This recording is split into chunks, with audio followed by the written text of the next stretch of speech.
Edukasyon sa Pagpapakatao 9. Module 5, Magbibigay ng kusang loob sa kapwa para sa katarungan. Ikalawang linggo, ikalawang araw. Pinakamahalagang kakayahan o MELT na patutunayan na may pananagutan ang bawat mamamayan na ibigay ang nararapat sa kanya. Matapos aralin ang module na ito, ikaw ay inaasahang nakapagpapatunay sa pagkakaroon ng katarungan sa lipunan. Natutukoy ang mga kaugnay na pagpapahalaga sa pagkakaroon ng lipunan. Naibabahagi ang mga nararapat sa mamamayan sa pamamagitan ng pakikipagkapwa. Edukasyon sa Pagpapakatao 9. Bago ang lahat, subukin natin ang iyong nalalaman sa pamamagitan ng paunang pagsubok. Ilagay ang check sa maliit na kahon sa larawan na nagsasaad ng pagiging makatarungan sa lipunan. Makipag-usap sa mga mas nakakatanda sa kanya nang walang pagbibigay galang. Ang sagot ay X. May pakikibahagi sa mga gawaing pambarangay, lalo na sa mga nangangailangan. Ang sagot ay check. Magaling. Nagbabahagi ng tulong sa kanyang kapwa kahit sa simpleng paraan. Ang sagot ay check. Siya ay naglilingkod sa pamahalaan ng naaayon sa kanyang kagustuhan. Ang sagot ay X. Isa sa mga aktibo sa pagpapatupad ng kaayusan sa kanyang lugar. Ang sagot ay check. Kamusta naman ang inyong mga sagot? Tama ba ang mga ito? Mahusay! Natatandaan mo po ba ang nakaraang paksa? Halika't tayo magbalik-aral. Isulat ang tama kung ito ay nagsasaad ng tamang pahayag. Kung mali ang pahayag ay tukuyin ang salitang mali sa pangungusap at gawing tama ito. Isulat ang sagot sa sagutang papel. Dahil mahalaga ang tao, makatarungan na ibigay ang nararapat. Ang sagot ay tama. Ang katarungan panlipunan ay nakatuon sa kabutihan ng tao. Ang sagot ay tama. Ang pagpapakita mo ng pagmamahal at paggalang sa kapwa ay pagpapakita ng katarungang panlipunan. Ang sagot ay tama. Ang mga hanay ng lipunan ay nabubuo o nararapat na umiral para sa kabutihan ng tao.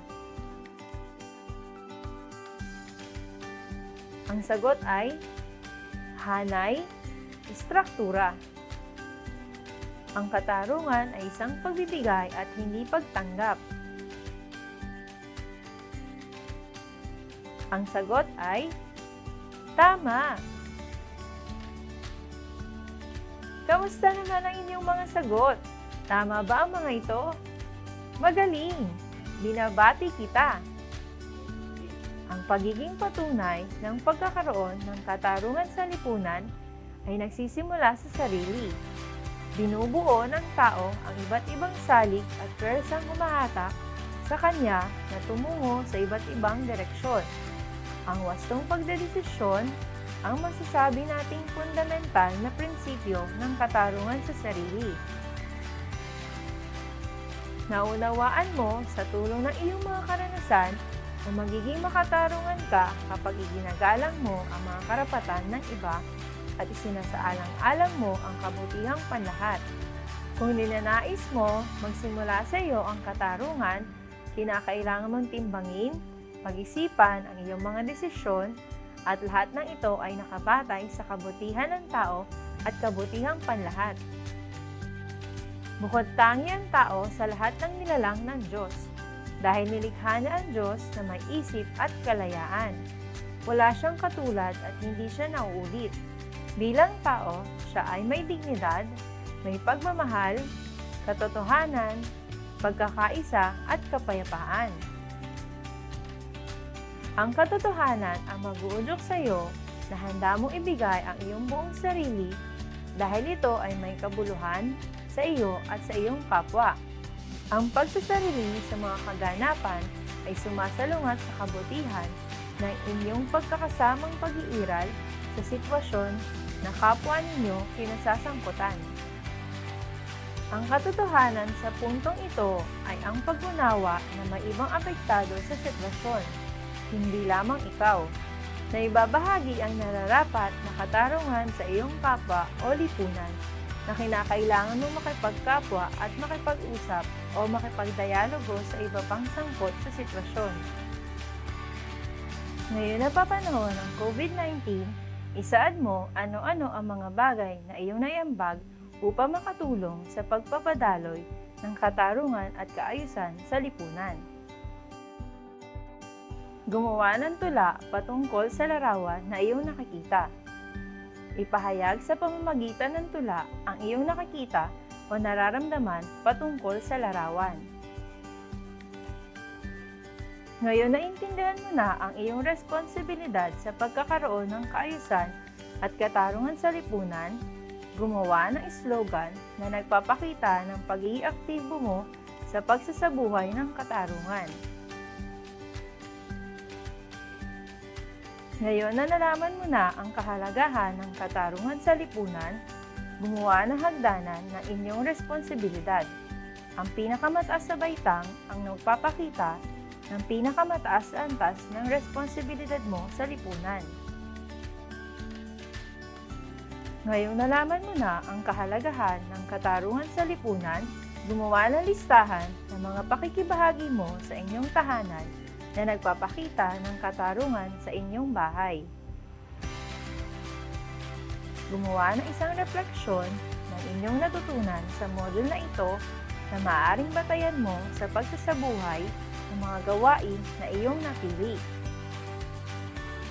Ilagay sa loob ng hugis ulap ang mga gawain na iyong napili upang gawing batayan sa pagsasabuhay ng katarungan.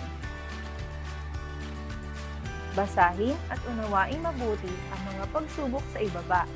Isulat ang tama kung wasto ang kaalaman at mali kung hindi. Bukod tangi na nilikha ng Diyos ang tao. Ang sagot ay, tama! Ikaw ay may pananagutan o responsibilidad sa pagbabahagi ng katarungan sa lipunan. Ang sagot ay, tama! Ang iyong sarili ang patunay sa pagkakaroon ng katarungan sa lipunan, base sa iyong desisyon at gawi. Ang sagot ay, tama! Walang masama kung ikaw ay gagawa ng desisyon para lamang sa sarili. Ang sagot ay, mali! Kung ninanais mo na magsimula sa iyo ang katarungan sa lipunan, kinakailangan na timbangin mo ang iyong pagpapasya at gawi na nakabatay sa kabutihan ng tao. Ang sagot ay, tama!